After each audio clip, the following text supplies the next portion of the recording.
샬롬. 오늘 하루도 평안히 지내셨습니까? 하나님께서 우리에게 주신 수요일 저녁입니다. 이 시간 온전히 하나님께 예배함으로 하나님의 임재와 사랑을 경험하시기를 축복합니다. 기도하겠습니다. 아버지 하나님, 우리를 부르셔서 하나님의 자녀로 삼아주시고 무엇보다도 예배하는 사람으로 하나님께 서게 하심을 감사합니다. 하나님, 이 시간 예배자로 하나님께 섰사오니 영과 진리로 하나님께 예배케 하여 주시고 겸손한 마음으로 주님 앞에 엎드릴 때에 주님께서 주시는 귀한 음성을 듣게 하여 주시옵소서. 이 시간 하나님의 임재를 누리기를 원합니다.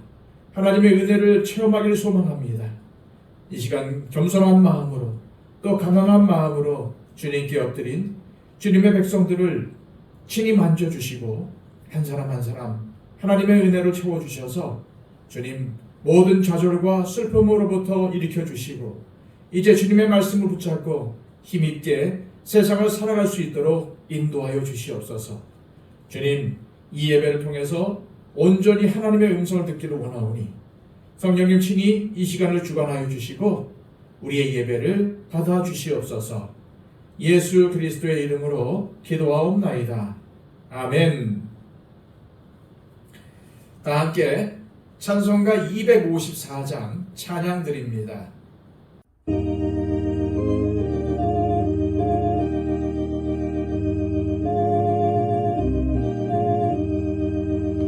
내 주의 보혈은 정하고 정하다 내 죄를 정케 하신 주 날 오라 하신다. 내가 주께로 지금 가오니 십자가의 보혈로 날 씻어주소서. 약하고 추해도 주께로 나가면 힘 주시고 내 추함을 곧 씻어주시네. 내가 주께로 지금 가오니 십자가의 보혈로 날 씻어주소서. 날 오라 하심에 온전한 믿음과 또 사랑함과 평안함 가주려 함이라. 내가 주께로 지금 가오니 십자가의 보혈로 날 씻어주소서. 큰 죄인 복받아 살기를 얻었네. 한없이 넓고 큰 은혜 베풀어 주소서.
찬송 하나 더 하겠습니다. 찬송가 144장입니다.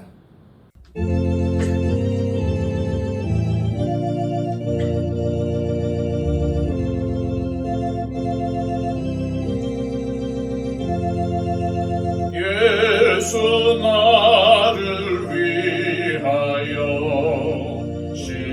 십자가를 질 때 세상 죄를 지시고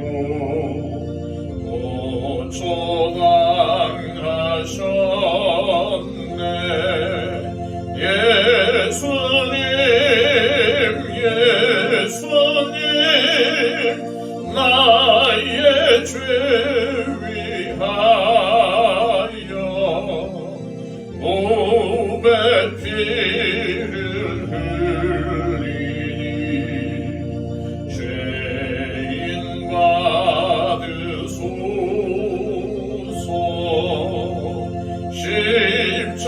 십자가를 지심을 무슨 죄가 있나.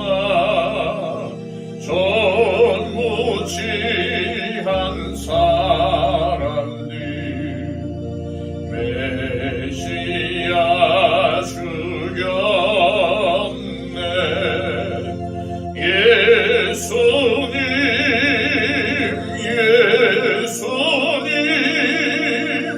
나의 죄 위하여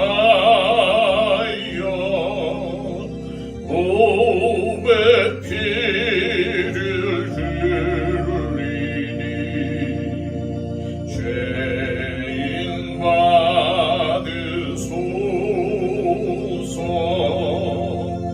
피와 같이 붉은 죄 없는 이가 없는 십자가의 공로로 눈과 같이 됐네. 예수님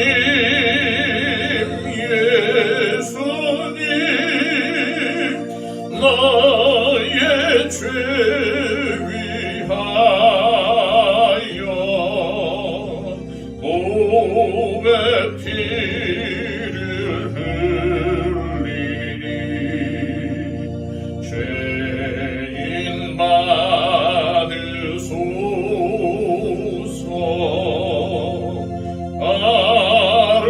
아름답다 예수여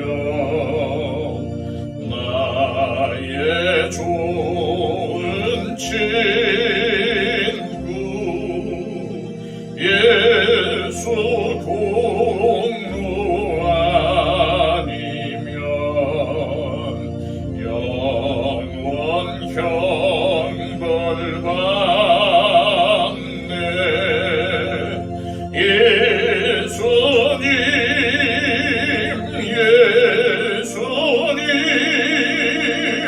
나의 죄 위하여 몸에 피를 흘리니 죄인 받으소서.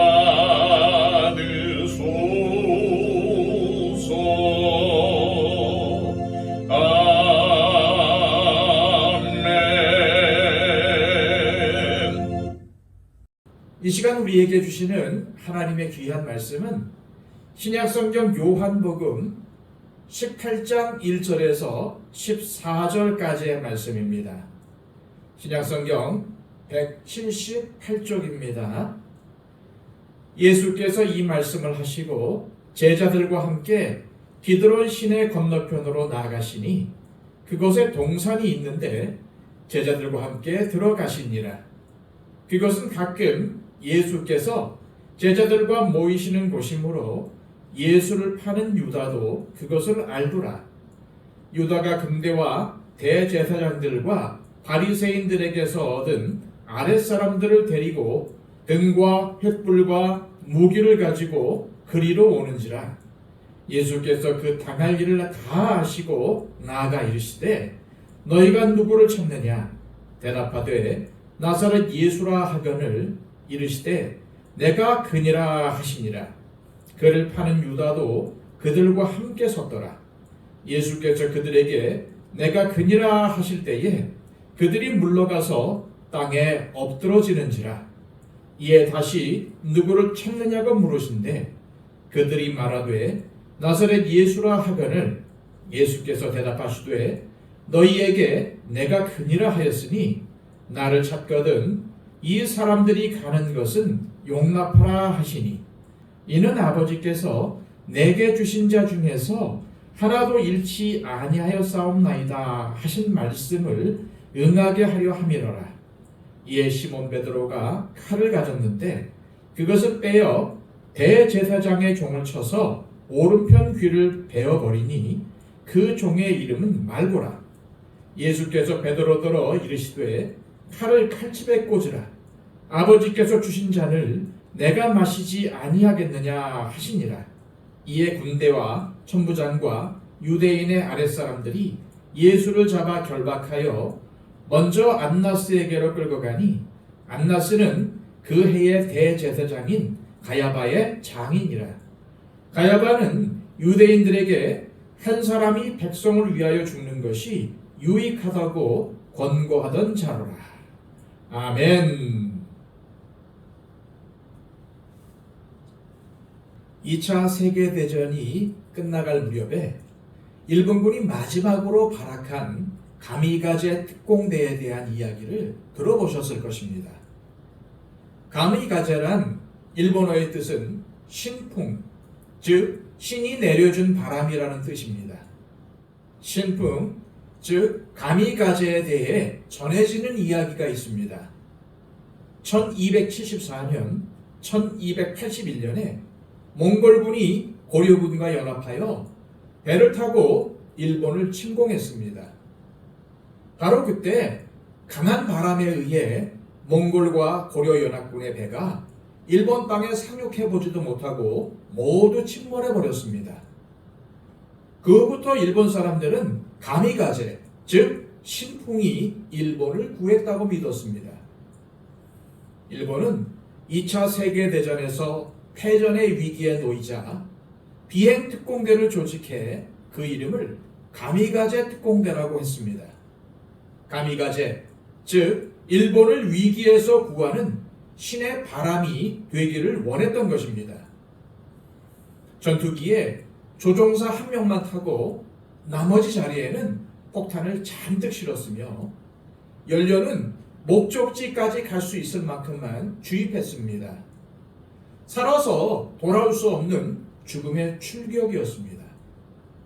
조종사들은 천황만세라고 외치면서 연합군 군함을 향해 돌진해 자폭하면서 연합군의 군함을 공격했습니다. 가미가제 특공대원들은 출격하기 전에 반드시 흰천을 덮은 탁자에 조종사들이 받을 마지막 잔을 받았습니다. 천황이 내려준 잔이죠. 그들은 그 잔을 받아 마시며 천황폐하 만세를 외친 후에 출격해서 자신의 죽음으로 임무를 수행했습니다. 이러한 가미가제 특공대원들이 출격 전에 마시는 마지막 잔은 나도 죽고 너도 죽이는 잔인한 잔이었습니다. 나와 너를 모두 공멸시키는 저주의 잔, 악한 잔입니다.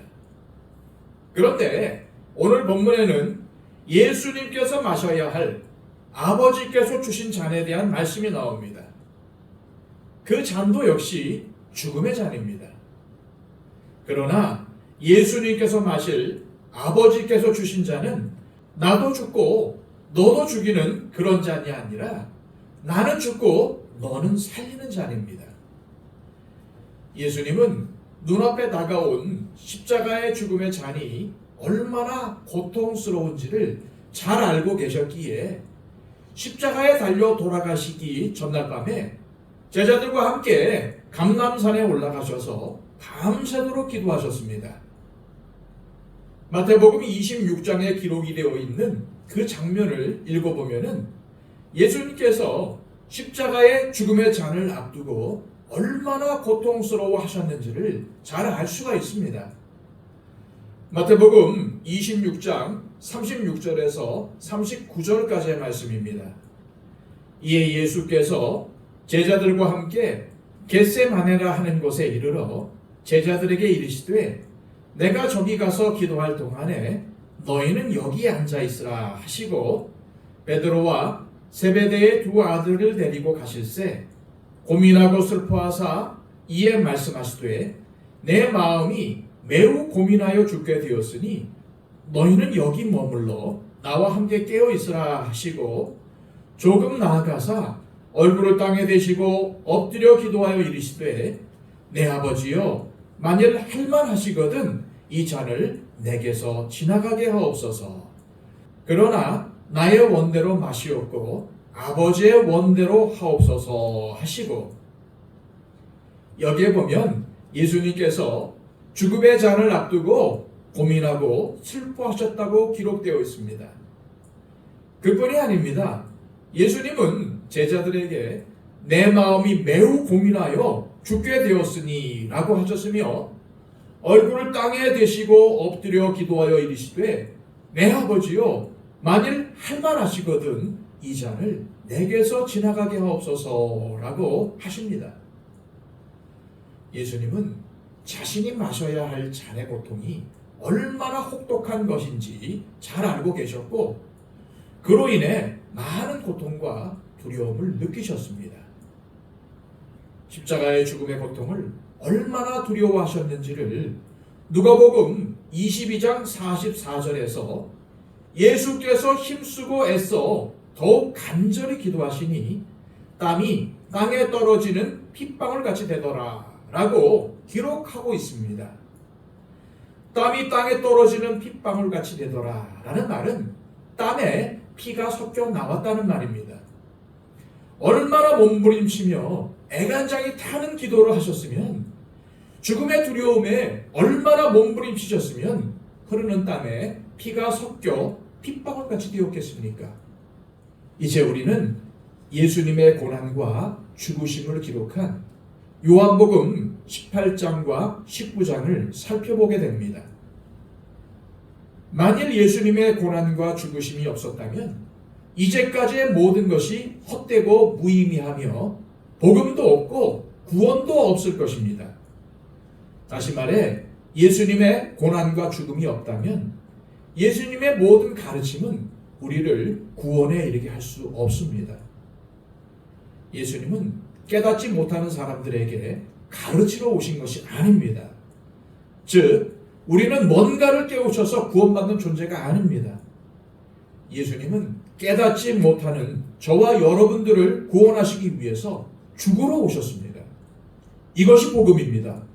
그러므로 주님의 고난과 죽으심에 관한 기록을 담고 있는 이 18장과 19장은 요한복음 전체의 클라이맥스라고 볼 수 있습니다. 예수님은 3년 동안이나 동고동락한 제자인 가룟 유다에게 배신을 당하시고 로마 군대와 성전 경비대에 의해서 무기력하게 사로잡히셨습니다. 어떻게 이런 일이 벌어질 수 있을까요? 우리는 예수님께서 무기력하게 붙잡히시고 모욕과 멸시 그리고 채찍에 맞으시는 고난을 겪으시고 사형을 선고받고 십자가에 달려서 무기력하게 죽으시는 장면을 읽게 됩니다. 인간적인 입장에서 보면 이보다 더 허무하고 답답하고 좌절스러운 일은 없을 것입니다. 왜 주님이 이러한 고난과 죽음을 당하십니까? 어떻게 그런 일이 예수님께 일어날 수 있습니까? 예수님은 오히려 죽은 자를 살리신 분이 아니십니까? 사실상 인간적인 차원에서 보려고 하면 예수님께서 인간에게 붙잡혀 죽으신 일은 가장 이해할 수 없는 불가사의입니다. 이 사건은 전적으로 하나님의 관점과 시각에서만 이해할 수 있는 일입니다. 사실 지금까지 대제사장들과 바리새인들이 얼마나 주님을 잡으려고 했고 죽이려고 했었는지를 우리는 요한복음 말씀을 묵상하면서 잘 알고 있습니다. 요한복음 7장에는 대제사장의 하속들이 예수님을 잡아오라는 명령을 받고 출동한 적이 있었습니다. 그러나 그를 잡고자 하는 자들도 있으나 손을 대는 자가 없었더라라고 했습니다. 대제사장들과 바리새인들이 왜 그냥 돌아왔느냐고 하석들에게 묻자 그들은 그 사람의 말하는 것처럼 말한 사람은 이때까지 없었나이다 라고 대답을 합니다. 이처럼 그들이 예수님을 잡으려는 시도를 했지만 할 수가 없었습니다. 또한 요한복음 8장에는 주님께서 성전에서 가르치실 때에 그들이 예수님을 잡으려고 했으나 잡는 사람이 없으니 이는 그의 때가 아직 이르지 아니하였음이라 라고 전합니다. 대제사장들과 바리새인들이 예수님을 무수히 잡으려고 시도했지만 잡을 수 없었던 이유는 때가 아직 이르지 않았기 때문이라는 것이 성경의 설명입니다. 이어 8장 59절에서도 사람들은 신성모독이라고 하며 돌을 들어서 예수님을 치려고 했지만 예수님은 숨어 성전에서 나가셨다고 전하고 있습니다. 이는 매우 특이한 설명입니다. 사람들이 흥분해서 돌로 치려고 하는데 어떻게 숨어 나가시는 것이 가능할까요? 아직 때가 이르지 않았기 때문입니다. 요한복음 10장에 가면 예수님이 다시 한번 돌로 맞으실 뻔했으나 그들의 손에서 벗어나 나가셨다고 기록이 되어 있습니다. 아직 때가 이르지 않은 것입니다. 사실상 예수님을 잡아 죽이려고 했던 대제사장들이나 바리새인들, 유대 종교 지도자들은 예수님을 따르는 군중들을 두려워했던 것도 사실이었지만은 그들이 정말로 두려워했던 분은 예수님이셨습니다. 예수님이 그 많은 초자연적인 이적을 행하신 것을 그들은 부인할 수 없었고 무엇보다도 예수님의 권위를 그들은 두려워하지 않을 수 없었던 것입니다. 하지만 때가 이르렀습니다. 주님은 요한복음 12장에서 헬라인들이 예수님을 찾는다는 말씀을 들으시고는 한 알의 밀이 땅에 떨어져서 죽어 많은 열매를 맺는다는 것을 말씀하시면서 내가 이를 위하여 이때에 왔나이다 라고 말씀하셨습니다. 때가 이르렀다는 표현을 여기서 처음으로 하신 것입니다. 이어지는 13장에서 예수님은 제자들과 마지막 만찬을 하시는데 요한복음의 기록자인 사도 요한은 예수께서 자기가 세상을 떠나 아버지께로 돌아가실 때가 이른 줄을 아시고 라고 그 의미를 해석을 합니다. 그리고 제자들에게 말씀을 마치신 예수님은 요한복음 17장에서 하나님 아버지께 기도하시면서 아버지여 때가 이르렀사오니 라고 기도를 시작하셨습니다. 그렇습니다. 요한복음은 바로 예수님께서 십자가에 달리시는 바로 그때에 그 초점이 맞춰져 있었고 이때를 향하여 달려왔습니다. 예수님께서 가나의 혼인잔치 자리에서 어머니 마리아에게 내 때가 아직 이르지 못하였나이다 라고 말씀하신 이래 요한복음은 이때를 향하여 달려온 것입니다. 태초부터 계셨던 말씀이신 성자 하나님, 어두운 가운데 빛으로 오신 분, 하나님의 독생자 예수 그리스도, 부활이요 생명이신 예수님께서 이제 사람들의 손에 붙잡히시게 되는 것은 그분이 무기력해서가 아니라 때가 이르렀기 때문이라고 하나님의 말씀인 성경은 설명을 하고 있습니다. 그렇다면 하나님이신 예수님께서 사람의 손에 붙잡히시고 십자가에 달려 돌아가시기까지 당하는 불욕과 조롱, 채찍에 맞으시는 모든 고난의 과정을 과연 누가 다스리고 주도하고 있을까요?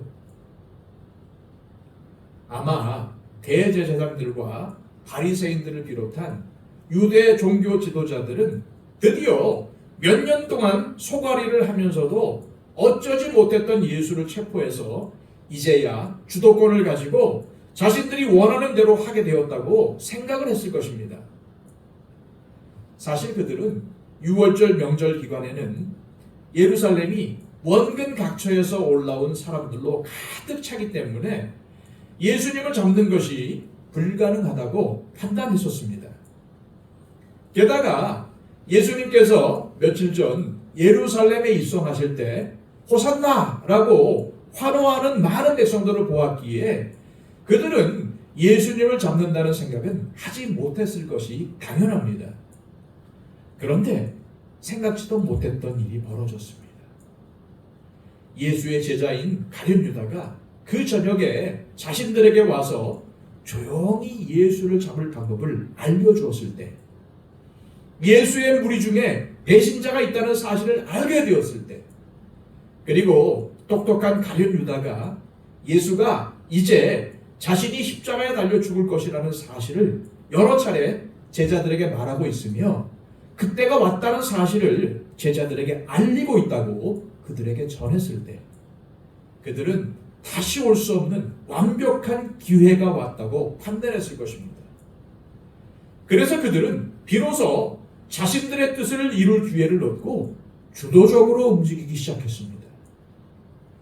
그러나 우리가 기억해야 할 것이 있습니다. 그것은 바로 주님께서 하신 말씀입니다.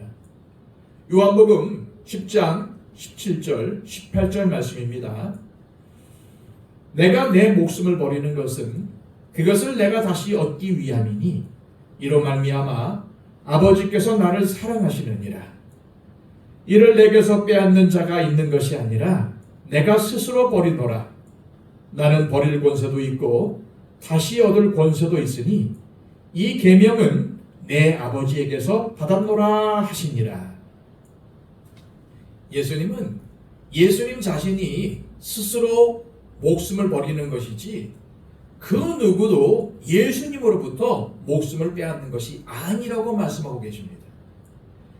이는 예수님이 자신의 목숨을 버릴 권세도 다시 얻을 권세도 가지신 분이시기 때문입니다.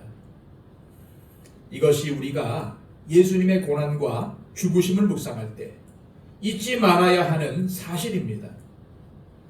성경은 놀랍게도 사실상 이 모든 사건과 과정의 주도권이 예수님에게 있다는 것을 우리에게 드러내 보여줍니다. 그렇습니다. 모든 것은 예수님이 주도하십니다. 그것을 잘 알려주는 구절이 바로 오늘 본문 3절과 4절 말씀입니다. 유다가 군대와 대제사장들과 바리새인들에게서 얻은 아랫사람들을 데리고 등과 횃불과 무기를 가지고 그리로 오는지라. 예수께서 그 당할 일을 다 하시고 나아가 이르시되 너희가 누구를 찾느냐. 3절에 유다가 군대와 대제사장들과 바리새인들에게서 얻은 아랫사람들을 데리고 라고 하는데 여기서 사용된 군대라는 말은 헬라어 스페이라라는 말인데 이는 600명의 군인으로 구성된 부대를 말합니다. 다시 말해 유대는 로마 군대 600명을 거느리고 예수님을 잡으러 온 것입니다. 그런데 예수님은 무장한 로마 군대 600명이 왜 왔는지를 다 아시고 계십니다. 4절에 보면 예수께서 그 당할 일을 다 아시고라고 합니다. 주님은 이 모든 일을 전체적으로 아시고 주도하신 것입니다. 그렇습니다. 예수님의 체포와 고난 그리고 죽으심은 우연히 일어났거나 전혀 예상치 못한 일이 아니었습니다. 예수님에게는 말입니다. 먼저 예수님께서 잡히시는 장소를 보십시오. 예수님은 최후의 만찬을 하시면서 제자들에게 말씀을 전하신 후에 제자들과 함께 기드론 시내를 건너 감람산을 향하십니다. 기드론 시내는 예루살렘 동편을 지나는 시내인데 우기에는 물이 흐르지만 평소에는 말라있는 시내입니다. 예수님은 이 기드론 시내를 지나 늘 습관적으로 가시던 감람산의 한 동산으로 가셨습니다. 이 동산은 우리가 잘 알고 있는 것처럼 겟세마네라고 알려진 개인 정원인데 이 정원의 주인이 예수님과 잘 아는 사이여서 예수님이 언제든지 사용할 수 있도록 배려해 준 장소였던 것으로 추측이 됩니다. 누가복음에 보면 예수님은 십자가에 달리시기 전 마지막 주간을 보내실 때 이 겟세마네 동산에서 밤새워 기도하셨습니다. 따라서 이곳은 제자인 유다도 잘 아는 장소였고 유다는 이 밤에도 예수님께서 습관을 따라 이곳으로 가실 것을 잘 알고 있었던 것입니다. 사실 예수님은 유다가 아는 이 겟세마네 동산을 자신이 사람들에게 붙잡히는 장소로 결정하신 것입니다. 조용하게 그리고 소홀하게 사람들에게 붙잡히실 수 있는 장소. 예수님은 여기서 유다가 자신을 발견하기를 바라시고 이 겟세마네 동산으로 오신 것입니다. 그리고 더 나아가 예수님은 유다가 로마 군대와 성전 경비대를 데리고 이 장소로 올 시간에 자신의 모든 일정을 맞추셨다는 것을 알 수 있습니다. 건강복음에는 기록이 되어 있지만 요한복음에는 빠져있는 중요한 기사가 있습니다. 그것은 겟세마네에서 예수님이 하나님 아버지께 나아가 3번을 기도하신 내용입니다. 요한복음이 보여주려는 예수 그리스도는 철저하게 하나님의 아들이라는 사실에 초점이 맞추어져 있기에 다시 말해 예수님의 신성을 강조하기에 인간적인 약함이 부각이 되는 겟세마네의 기도를 일부러 생략한 것으로 이해할 수 있습니다.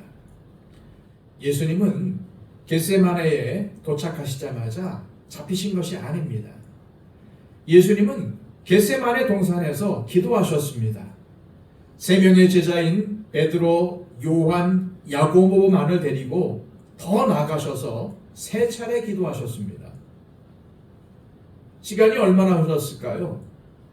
예수님이 때마다 졸고 있는 제자들에게 오셔서 너희가 나와 함께 1시 동안도 이렇게 깨어 있을 수 없더냐라고 하시는 것으로 보아 한 3시간 정도가 흐르지 않았을까라고 학자들은 추측을 합니다. 그리고 이 기도를 다 마치셨을 때 유다가 군대와 함께 겟세마네 동산에 도착했습니다. 유다가 로마 군대를 이끌고 왔다는 것은 매우 놀랍습니다. 어떻게 로마 군대가 동원될 수 있었을까요? 이 군대는 아마도 6월절 명절 기간에 일어날지도 모르는 소요를 대비해서 준비된 로마의 군대였을 것입니다. 우리는 이렇게 상상해 볼 수 있습니다. 유다가 대제사장에게 가서 말하자 대제사장인 가야바는 다시는 오지 않을 기회라는 사실을 알고 총독인 빌라도에게 가서 군대 동원을 요청했을 것입니다. 왜냐하면 예수님을 체포하려고 할 때 사실상 어떠한 일이 일어날지는 모르기 때문입니다.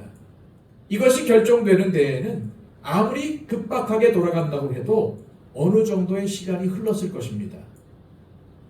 예수님은 이 모든 시간에 맞추어 제자들에게 말씀하시고 겟세마네 동산에 오셔서 기도를 하셨습니다.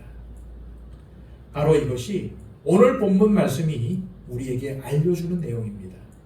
다시 말해 장소뿐 아니라 시간도 예수님께서 정하시고 주도하시고 계시는 것입니다.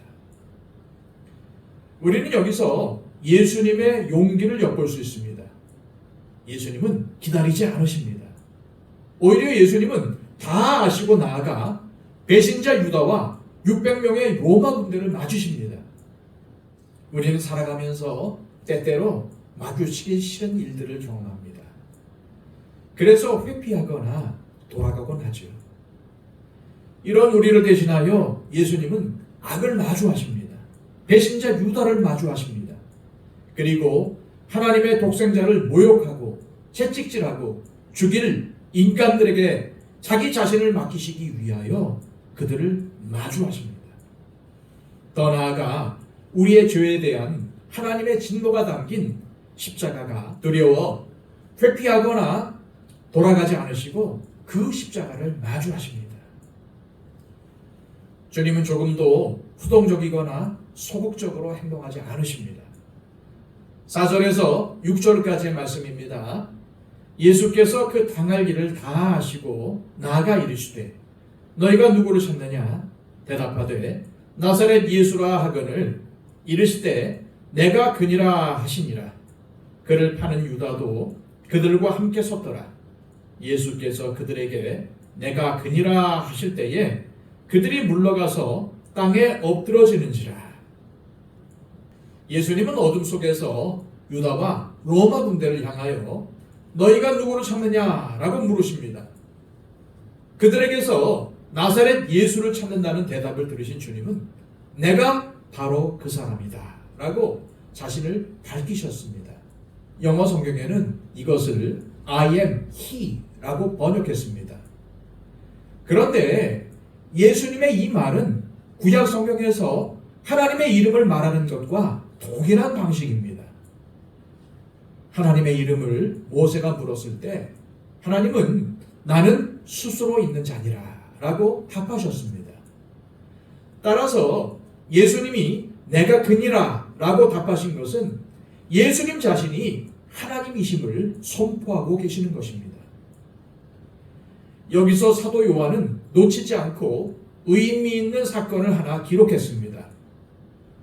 예수님의 말씀을 들은 로마 군대와 성전 경비대를 포함한 수많은 장정들이 물러가서 땅에 엎드러졌습니다. 자유주의 신학자들은 이 구절을 예수님께서 앞으로 확 나서시면서 말씀하시는 바람에 도열에 있었던 앞줄의 군인들이 뒤로 놀라 넘어지면서 도미노처럼 쓰러진 것이라고 해석하며 예수님이 가지신 하나님의 능력을 평가절하합니다. 그러나 이것은 전투에 능한 로마 군대를 너무나 우습게 본 해석입니다. 로마 군대와 성전 경비대가 예수님 앞에 고꾸라진 것은 조금도 이상한 일이 아닙니다. 성경은 주님께서 이 땅에 다시 재림하실 때에 그 입에서 나오는 검으로 세상을 심판하실 것이라고 밝힙니다. 따라서 지금 이 말씀이 우리에게 알리고자 하는 것은 예수님께서 하나님으로서 이 모든 사건을 주도하고 계시며 자신이 하나님이심을 이 상황에서도 선언하고 계신다는 것입니다. 예수님은 물러가서 땅에 꼬꾸라진 사람들에게 재차 물으셨습니다. 누구를 찾느냐? 그들이 다시 나사렛 예수라 라고 하자 주님은 나를 찾거든 이 사람들의 가는 것은 용납하라 라고 하시면서 제자들이 도망갈 길을 열어주시고 제자들을 보호하셨습니다. 이처럼 엄청난 악에 직면하였을 때 예수님은 철저하게 제자들을 보호하셨습니다. 예수님은 이미 요한복음 6장 38절 39절에서 이렇게 밝히셨습니다. 내가 하늘에서 내려온 것은 내 뜻을 행하려 함이 아니요 나를 보내신 이의 뜻을 행하려 함이니라. 나를 보내신 이의 뜻은 내게 주신 자 중에 내가 하나도 잃어버리지 아니하고 마지막 날에 다시 살리는 이것이니라. 원래 예수님을 잡으려는 자들의 목적은 예수님의 제자들까지도 같이 잡는 것이었다고 추측하는 것은 전혀 무리가 아닙니다. 예수님을 잡는데 성전 경비대도 모자라 로마 군대 600명이 동원되었다는 것은 이것을 충분히 시사합니다. 예수님은 이 급박한 상황에서 제자들의 안전을 먼저 생각하셨고 그들을 철저하게 보호하셨습니다. 그런데 바로 이때 엄청난 일이 벌어졌습니다. 계속해서 예수님을 위한 용기를 드러냈지만 번번이 예수님으로부터 핀잔을 듣고 심지어는 이 밤에 예수님을 3번이나 부인하리라는 예언을 들은 베드로가 대제사장의 종 중에 하나를 향해서 칼을 뽑아 휘두른 것입니다. 저는 베드로의 이 행동은 정말 엄청난 용기라고 생각합니다. 수십 명의 로마 군대가 아니라 잘 훈련된 로마의 정규 부대 600명 앞에서 칼을 뽑을 수 있는 것은 아무나 할 수 있는 일이 아닙니다. 어쩌면 로마 군대가 예수님의 말씀 앞에 고꾸라지는 것을 보고서 용기를 냈는지도 모르겠습니다. 하지만 이것은 말씀에 대한 깨달음이 없는 무모한 행동일 뿐입니다. 예수님은 베드로를 조금도 칭찬하지 않으십니다.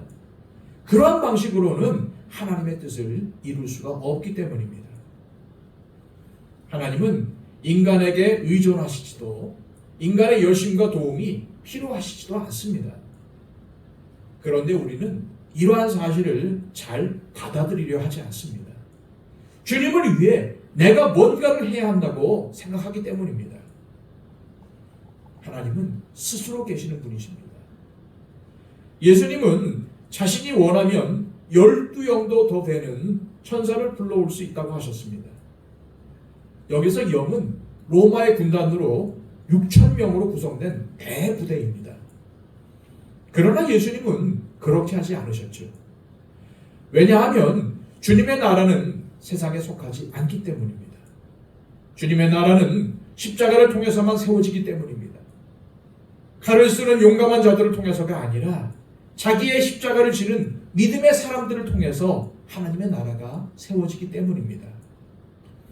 주님은 자신이 잡혀가는 혼란스러운 상황에서도 마지막 이적을 행하셨습니다.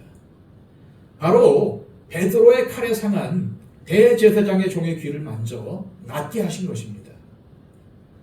그리고는 베드로에게 이렇게 말씀하셨습니다. 11절입니다. 예수께서 베드로더러 이르시되 칼을 칼집에 꽂으라. 아버지께서 주신 잔을 내가 마시지 아니하겠느냐 하시니라. 예수님은 하나님에 대한 완전한 순종을 보여주십니다. 죽기까지 순종하셨던 것입니다.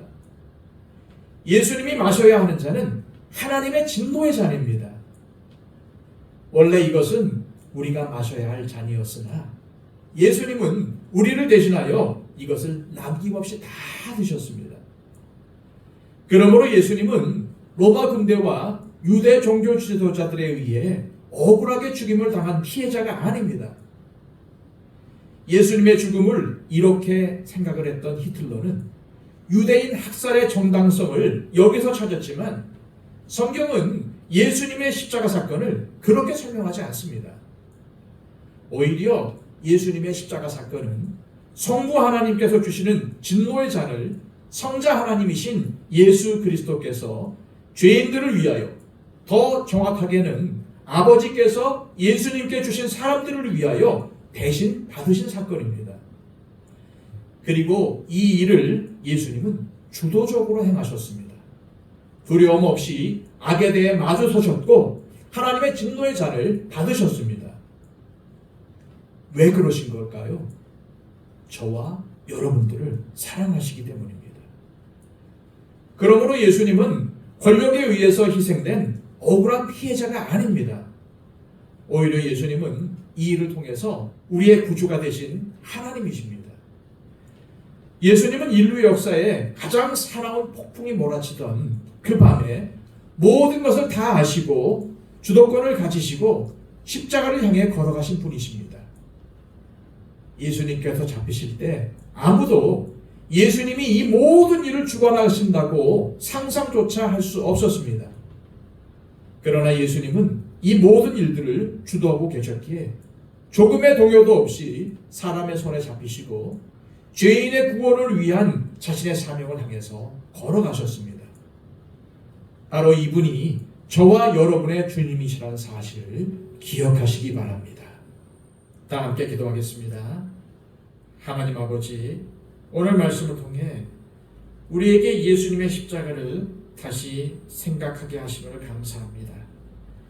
예수님의 십자가는 하나님께서 우리를 구원하시기 위해 만세전부터 계획하신 것이고 예수님은 하나님의 뜻을 이루시기 위해 죽기까지 순종하셨습니다. 따라서 예수님께서 십자가를 지신 것은 예수님이 사람에게 잡히시고 억울하게 희생당하신 것이 아니라 주도적으로 이끄신 것이며 그 모든 것이 우리를 살리시기 위한 주님의 사랑이었음을 다시 한번 깨닫습니다.